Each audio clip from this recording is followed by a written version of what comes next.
আজকে আমাদের রেসিপি এঁচোড়ের ডালনা। এঁচোড় কম বেশি আমাদের সবারই পছন্দের, তো সেই এঁচোড় দিয়েই আজকে বানিয়ে নিয়েছি সুন্দর একটি recipe. Hope you will enjoy it. So let's start. প্রথমে একটি কড়াই বসিয়ে তাতে তেল দিয়ে সেই তেল গরম হয়ে এলে তাতে দিয়ে দিলাম লবণ ও হলুদ। একটু মিশিয়ে নিয়ে তাতে দিয়ে দিলাম আগে থেকে কুচো করে রাখা একটি মিডিয়াম সাইজের আলু।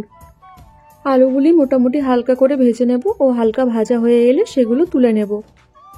এরপর সেই তেলেই দিয়ে দিলাম কেটে রাখা এঁচোড়। আপনারা চাইলে প্রেসার কুকারে সেদ্ধ করে নিতে পারেন, কিন্তু আমার এঁচোড়টা যেহেতু এমনিই সেদ্ধ হয়ে যাবে তাই প্রেসার কুকারে দিলাম না। এরপর সেই এঁচোড়গুলো হালকা করে ভেজে নিয়ে সেইগুলোও আমরা তুলে রাখলাম।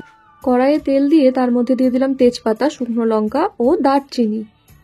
কিছুটা মিশিয়ে নেওয়ার পর তাতে দিয়ে দিলাম কুচিয়ে রাখা পেঁয়াজ। পেঁয়াজগুলো দেওয়ার পর সেগুলো ততক্ষণ ভেজে নিতে হবে যতক্ষণ না পর্যন্ত পেঁয়াজের কালারটা গোল্ডেন হয়ে আসে। এরপর পেঁয়াজের কালারটা হালকা ডিসকালার হতে শুরু করলেই তাতে দিয়ে দেবো আগে থেকে করে রাখা আদা, রসুন ও কাঁচা লঙ্কা বাটা। সাথে অ্যাড করলাম হলুদ, লবণ, জিরে ও ধনের গুঁড়ো ও কাশ্মীরি লঙ্কার গুঁড়ো। এরপর সমস্ত মশলাটা ভালো করে মিশিয়ে নিতে হবে এবং একটু সময় ধরে সেগুলো কষিয়ে নেব। আদা রসুনের কাঁচা গন্ধটা প্রায় চলে যেতে লাগলে তাতে দিয়ে দিলাম টমেটো পিউরি। এরপর টমেটো বাটা সহ সমস্ত মশলাটা আবার সময় নিয়ে কষিয়ে নিতে হবে, তবে কষানোর আগে দিয়ে দিলাম সামান্য পরিমাণে চিনি। এরপর মিডিয়াম ফ্লেমে মশলাটা আস্তে আস্তে ভালো করে কষিয়ে নিতে হবে। দেখতেই পাচ্ছেন মশলাটা কড়াইয়ের গায়ে লাগতে স্টার্ট করে দিয়েছে। এরপর দিয়ে দিলাম ভেজে রাখা এঁচোড় আর আলুগুলো। এরপর সেগুলো ভালো করে মশলার সাথে সময় নিয়ে মিশিয়ে নেব এবং মেশানো হয়ে গেলে সমস্ত মশলা সহ এঁচোড়গুলো আরেকটু সময় নিয়ে কষতে দেব। এরপরে তাতে দিয়ে দেব পরিমাণ মতো জল। জল দেওয়ার পর মশলা সহ এঁচোড়টা সেই জলের সাথে ভালো করে আমরা মিশিয়ে নেব।